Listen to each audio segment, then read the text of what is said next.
Monsieur le président Ibrahim Traoré, tu es plus grand que tous les autres présidents africains, pas ta façon d'être sage et tes ambitions pour le Burkina Faso. Au cœur de l'Afrique de l'Ouest, un nouveau souffle sur le Burkina Faso. Un vent de fierté, d'ingéniosité et de transformation. Sous la direction du capitaine Ibrahim Traoré, le pays ne se contente plus d'importer, il crée, il innove, il réinvente. Salut à tous et bienvenue sur votre chaîne d'information de référence. Aujourd'hui nous allons vous amener du côté du Burkina Faso, où dans les ateliers de Ouagadougou et d'ailleurs, des ingénieurs burkinabés, jeunes, brillants et déterminés, sont en train de réaliser un exploit que personne n'aurait cru possible il y a quelques années. Leur mission ? Redonner vie à ce que d'autres considéraient comme dépassé. Les vieilles motos des années 90, rouillées, abandonnées, sont aujourd'hui les matières premières d'une révolution technologique made in Burkina. Elle est le fruit d'une imagination, d'une prouesse technologique. Une moto P50 des années 1990. Métamorphosée. Le moteur à essence est remplacé par une propulsion électrique avec une touche de modernité qui allie confort et résistance. Et son concepteur le voici, Amidou Kaboré, un ingénieur en électricité. Le carburant est devenu quelque chose de très précieux et très coûteux. Donc, qu'est-ce qu'il faut faire ? Faut révaloriser certaines choses et tenir compte du coût. De la réalité du terrain. Ce qui nous a amené à étudier le coût des choses. Nous avons dit pourquoi ne pas modifier les choses que les gens ont tendance à jeter et qui peuvent nous servir. Donc c'est ça qui nous a poussé à transformer les anciennes mobilités.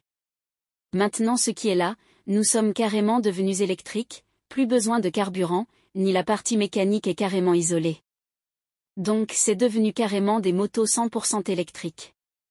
Avec des outils parfois rudimentaires, mais un savoir-faire local hors pair, ces ingénieurs transforment l'ordinaire en extraordinaire. Châssis renforcé, moteur réadapté, design futuriste, technologie embarquée.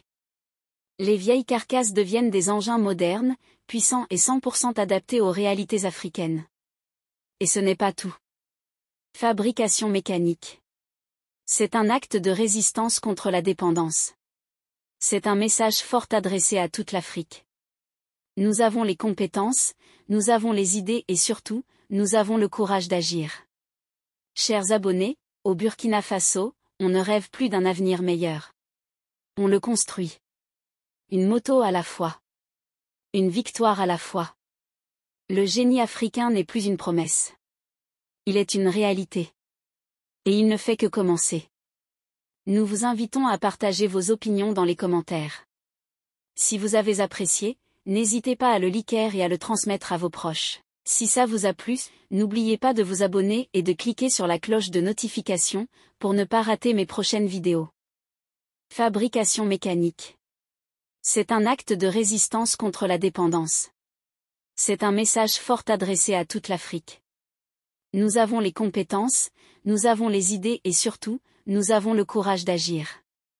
Chers abonnés, au Burkina Faso, on ne rêve plus d'un avenir meilleur. On le construit. Une moto à la fois.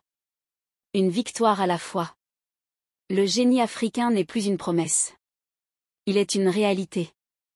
Et il ne fait que commencer. Nous vous invitons à partager vos opinions dans les commentaires. Si vous avez apprécié, n'hésitez pas à le liker et à le transmettre à vos proches. Si ça vous a plu, n'oubliez pas de vous abonner et de cliquer sur la cloche de notification pour ne pas rater mes prochaines vidéos.